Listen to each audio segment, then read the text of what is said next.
دیکھیے 3 پرابلمز ایسے ہیں انسانی تمدن کے جن کا کوئی حل انسان نہیں کر سکتا۔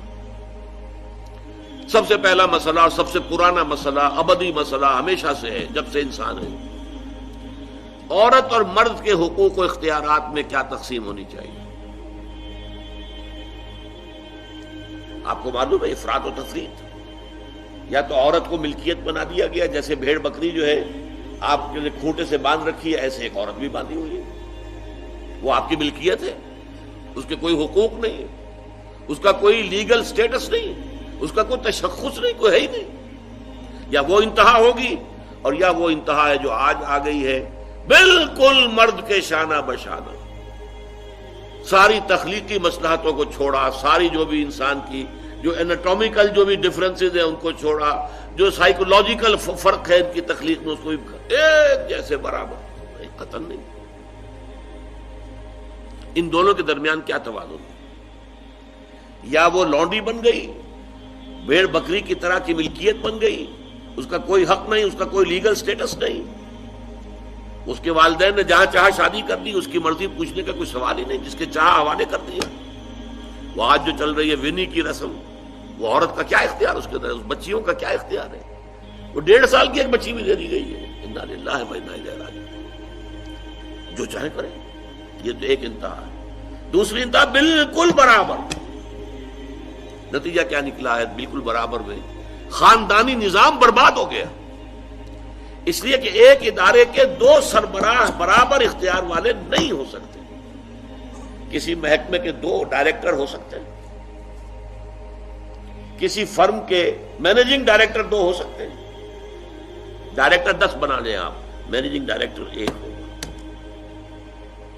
کسی فرم کا چیئرمین 1 ہوگا، 2 نہیں ہو سکتے کسی بھی ادارے کے۔ اگر 2 بنا دیں گے فساد ہوگا، جھگڑا ہوگا، ان دونوں کے درمیان رسا کشی ہوگی۔ یہی تو ہمارا سب سے بڑا مسئلہ بنا ہوا ہے۔ پاکستان کا مسئلہ کیا ہے؟ ہم نے پارلیمانی نظام اختیار کیا ہوا ہے، انتہائی بیہودہ نظام، غیر منطقی نظام۔ آپ نے 2 بڑی بڑی سیٹس کریٹ کر لی، ایک ہیڈ آف دی اسٹیٹ ہے، ایک ہیڈ آف دی گورنمنٹ ہے۔ اب ان دونوں کے درمیان حقوق اور فرائض اور اختیارات کا کیا تقسیم ہوگی؟ ہو ہی نہیں سکتی۔ یا سارا کچھ صدر کے پاس جائے گا اور وزیر اعظم جو ہے وہ جونیجو کی مانند وزیر اعظم بن جائے گا، یا سارا کچھ وزیر اعظم کے ہاتھ میں ہوگا اور صدر جو ہے چودھری فضل الہی بن جائے گا، کہ جس کو وہاں ان کی دیواروں پر لکھا گیا تھا رہا کرو انہیں، چودھری فضل الہی کو رہا کرو، یہی ہوگا۔ تو ایک گھر کے 2 جو ہیں 2 سربراہ نہیں ہو سکتے، خاندانی ادارہ تباہ ہو چکا ہے۔ اور جیسے کہ یہ آپ کو کہاوت ہے کہ جس بلی کی دم کٹ جائے وہ چاہتی ہے کہ تمام بلیوں کی دمیں کٹ جائیں۔ یورپ میں، امریکہ میں برباد ہو گیا خاندانی ادارہ، آج وہ تلے ہوئے ہیں کہ مشرق میں اور خاص طور پر مسلمان ممالک میں ابھی اگر کچھ انٹیکٹ ہے یہ خاندانی ادارہ، کچھ خاندانی اقدار ہیں جو برقرار ہیں، کچھ والدین کی عزت اور عظمت اور کچھ ان کا احترام اور ادب اور خدمت کا مادہ ہے جو برقرار ہے۔ چاہتے ہیں کہ ختم ہو جائے، تباہ و برباد ہو جائے۔ والدین بوڑھے ہو گئے تو پھینکو ان کو اولڈ ایج ہاؤسز کے اندر، اولڈ ہاؤسز میں، گھر میں کائے کو رکھنا ہے؟ نوجوان جوڑا ہے، اس کے خامخواہ ان کی خواہشات اور ان کے معمولات میں بیچ میں آڑے آنا۔ بوڑھی ماں جو ہے بولے بغیر رہے گی نہیں، دنگا فساد ہوگا تو رکھو اس کو وہاں پر اولڈ ہاؤس کے اندر۔ اللہ اللہ خیر سمجھے۔ یہ ہے اصل میں مسئلہ۔ اب عورت اور مرد کے درمیان کیا توازن ہو، انسان نہیں سوچ سکتا۔ دیکھیے انسان یا مرد ہوگا یا عورت ہوگی۔ مرد سوچے گا تو وہ اپنے اعتبار سے سوچے گا، عورت کی نفسیات کیا ہے، عورت کے احساسات کیا ہیں، اس کو کیا پتا۔ عورت سوچے گی تو اپنے اعتبار سے سوچے گی، مرد کے احساسات کیا ہوتے ہیں، مرد کی نفسیات کیا ہوتی ہے، اسے کیا پتا۔ لہذا یا ادھر کا ہوگا یا ادھر کا معاملہ ہوگا۔ ایک ہی ذات دے سکتی ہے آپ کو نظام، جو مرد کی بھی خالق ہے عورت کی بھی خالق ہے، اسی نے بنایا دونوں کو، اور دونوں ہی اس کے لیے اولاد کے مانند ہیں۔ یہ حدیث نبوی کا ترجمہ کر کے بتا رہا ہوں آپ کو۔ حضور نے فرمایا الخلق عیال اللہ، یہ خلق جو ہے مخلوق ہے، یہ اللہ کے کنبے کے مانند ہے۔ تو مرد بھی اللہ کے اس کنبے میں شامل ہے، عورتیں بھی شامل ہے. اس نے نظام دیا، شادی بیاہ کے یہ قوانین ہونے چاہیے، طلاق وغیرہ کا یہ مسئلہ ہونا چاہیے. یہ سارا ضابطہ جو دیا ہے وہ اس لیے دیا ہے کہ یہ انسان اپنے ذہن سے نہیں سوچ سکتا. آج تباہی آ گئی ہے مغرب کے اندر، شادی کرنا ہی نہیں چاہتے. We are living together. شادی کریں گے تو نتیجہ پتہ ہے کیا نکلتا ہے؟ آپ نے اپنی بیوی کو طلاق دی، سب سے پہلے تو یہ کہ آدھی پوری آپ کی جو ملکیت ہے اس کا آدھا حصہ دے دیجیے اسے. نمبر 2، گھر اگر آپ کا اپنا ہے تو اس میں بیوی رہے گی، آپ نکل جائیے یہاں. کوئی مرد اس کو قبول کرنے کو تیار نہیں تو وہ شادی کرتا ہی نہیں. اور عورت کی ضرورت ہے، لہذا عورت بغیر شادی کیے بھی اس کے ساتھ رہتی ہے، بچے پیدا کرتی ہے. بٹ وداؤٹ میرج جو بچے پیدا ہو رہے ہیں حرامی بچے. تو پچھلے سال صدر کلنٹن نے کیا کہا تھا؟ اس کا جو اپنا خطاب تھا نیو ایئرز ڈے کا، وہ خطاب کیا تھا؟ ان قریب ہماری قوم، امریکن قوم کی اکثریت حرام زادوں پر مشتمل ہوگی. یہ حرام زادہ ترجمہ کیا ہے میں نے، بورن وداؤٹ ویڈ لاک، شادی کے بندھن کے بغیر پیدا ہونے والے. اسی کو ہم حرامی کہتے ہیں، حرام زادے کہتے ہیں، اور کس کو کہتے ہیں؟ اچھا، دوسرا مسئلہ، پہلا مسئلہ تو یہی ہے، پرانا بہت ہے، قدیم ہے. دوسرا مسئلہ، ایک ریاست ہے، ایک نظام ہے، اس کے کچھ اختیارات اور حقوق ہونے چاہیے. ایک عوام ہے، ان کے کچھ اختیارات ہونے چاہیے. عوام چاہیں گے زیادہ سے زیادہ آزادی ہمیں ملے، ریاست چاہے گی زیادہ سے زیادہ اختیار ہمارے ہاتھ میں ہو. اب جو کچھ ہو رہا ہے ترمیمات کے ضمن میں، کیا ہو رہا ہے؟ ایک طرف جو ہے مشرف صاحب چاہتے ہیں زیادہ سے زیادہ اور طویل سے طویل میرا دور اقتدار ہو اور اختیارات جو ہے میرے ہاتھ میں آ جائے، گھنٹہ گھر بن جاؤں میں فیصلہ بات کروں. ساری کوشش ان کی ہے. اور یہ ARD وغیرہ کیا کر رہی ہے؟ نہیں، حقوق عوام کے ہاتھ میں آنے چاہیے. اب اس میں بھی توازن کیا ہو؟ یا ٹوٹلیٹیرین سٹیٹ وجود میں آ جاتی ہے جو رشیا میں تھی، USSR میں تھی، عوام کے کوئی حقوق نہیں، no freedom of speech, no freedom of association. نہ تم اپنے خیالات کا اظہار کر سکتے ہو، نہ تم کو جماعت بنا سکتے ہو. یہ نظام تھا. کام کرو، ویجز لو، بس اللہ اللہ خرچ اللہ. حیوانوں کی طرح پر کہ صرف راتب دے دیا جائے گا، باقی تمہیں کوئی تمہاری ایکسپریشن، کوئی اپنے خیالات کا اظہار، کوئی فریڈم آف ایسوسیشن نہیں. امریکہ دوسری انتہا پر، مادر پدر آزاد. 2 مرد شادی کرنا چاہتے کر لیں، ایک مرد بیوی ہو جائے گا اور ایک مرد شوہر ہو جائے گا. لیگلی قانون کے نزدیک ریکگنائزڈ ہوگا. ایک آزادی کی وہ انتہا ہے. گیز، ہومو سیکشولز، وہ وہاں جلوس نکالتے ہیں، بڑے ٹھاٹ سے نعرے لگاتے ہوئے گزرتے ہیں. وہ ہنستے ہیں، ہم لوگوں پر ہنستے ہیں، یہ پاگل لوگ ہیں جو اس کو ہومو سیکشولیٹی کو بری شے سمجھتے ہیں. اور نیو یارک کا جو میئر ہے وہ لیڈ کرتا ہے پروفیشن. کیوں کرتا ہے؟ اسے اگلا بھی الیکشن لڑنا ہے اور گیز کے ووٹس بہت ہیں. اس سے اندازہ کیجئے کہ کتنی پرسنٹیج وہاں گیز کی ہو چکی ہے، ہومو سیکشولز.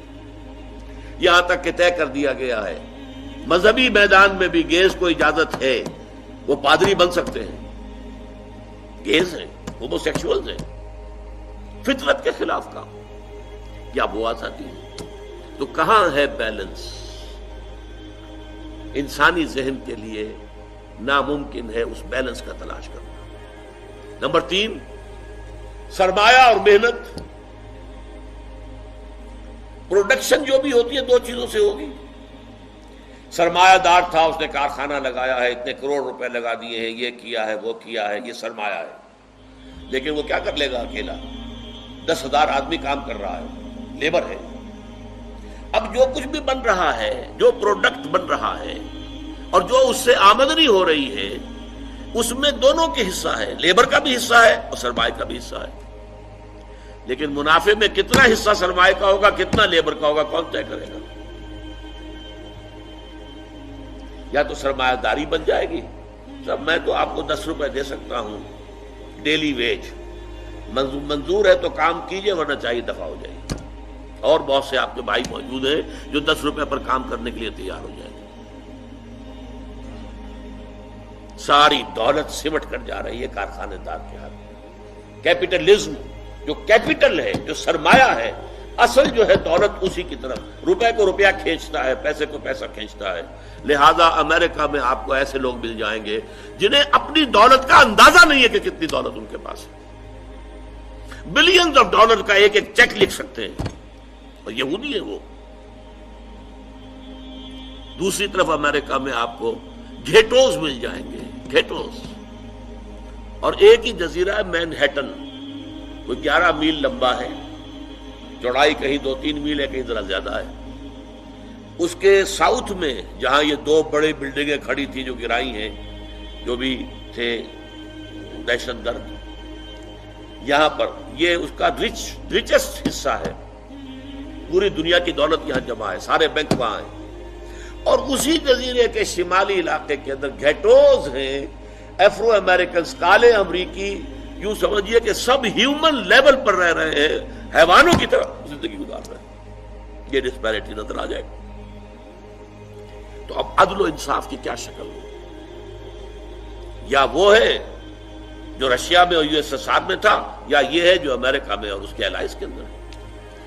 یہ ہے وہ مسئلہ جہاں انسان ہاتھ جوڑ کر، گھٹنے ٹیک کر اللہ سے دعا کرنے پر مجبور ہے، اے اللہ تو نے مجھے فطرت سلیمہ بخشی، اے اللہ تو نے مجھے عقل سلیم سے نوازا، اے اللہ میں نے تجھے پہچان لیا کہ کل شکر اور کل ثنا کا مستحق تو ہی ہے، اے اللہ میں نے تجھے پہچان لیا کہ تو تمام جہانوں کا پروردگار اور مالک ہے، اے اللہ میں نے تجھے پہچان لیا جزا و سزا کے دن کا مالک و مختار مطلق تو ہے، اے اللہ میں نے طے کر لیا ہے تیری ہی بندگی کرتا ہوں اور کروں گا، اور تو ہی سے مدد چاہتا رہوں گا، لیکن اے اللہ میں مجبور ہوں، میری عقل جو ہے میرا ساتھ نہیں دیتی، کروں کیا، چلوں کس راستے پر، کون سے راستے پر؟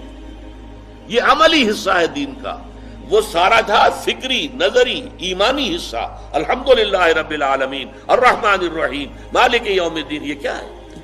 یہ ایمانی، فکری، نظریاتی حصہ ہے۔ عملی حصہ کیا؟ اہدنا الصراط المستقیم، ہمیں سیدھے راستے کی ہدایت بخش، صراط الذین انعمت علیہم، راستہ ان کا جن پر تیرا انعام ہوا، تیرے پسندیدہ بندے جو ہوئے، غیر المغضوب علیہم، جو مغضوب علیہم نہیں ہوئے، ان پر تیرا غضب نہیں آیا، غصہ نہیں آیا، ولا الضالین، اور نہ ہی وہ سیدھے راستے سے بٹ گئے۔ یہ ہے سورہ فاتحہ کا مقام۔ گویا کہ اصل میں یہاں پر قرآن مجید، اس کے اصل مخاطب کون ہے؟ وہ سلیم الفطرت لوگ، وہ سلیم العقل لوگ، جنہیں قرآن کہیں کہتا ہے الذین یعقلون، کہیں کہتا ہے الذین یفقہون، کہیں کہتا ہے اولو الالباب، ہوش مند لوگ۔ یہ وہ لوگ ہیں کہ قرآن مجید اصل میں ان سے مخاطب ہے، اور وہ خود سفر طے کر کے اللہ کی ذات تک، معرفت خداوندی تک تو پہنچ گئے ہیں، لیکن اب عملی زندگی کے اندر رہنمائی کے لیے درخواست کر رہے ہیں، اہدنا الصراط المستقیم صراط الذین انعمت علیہم غیر المغضوب علیہم ولا الضالین۔ یہی وجہ ہے کہ فوراً سورہ بقرہ شروع ہوتی ہے، الف لام میم ذالک الکتاب لا ریب فیہ ھدی للمتقین، یہ ہدایت ہم تمہیں دے رہے ہیں۔ یہ قرآن جواب ہے اس دعا کا، اہدنا الصراط المستقیم صراط الذین انعمت علیہم غیر المغضوب علیہم ولا الضالین، آمین یا رب العالمین۔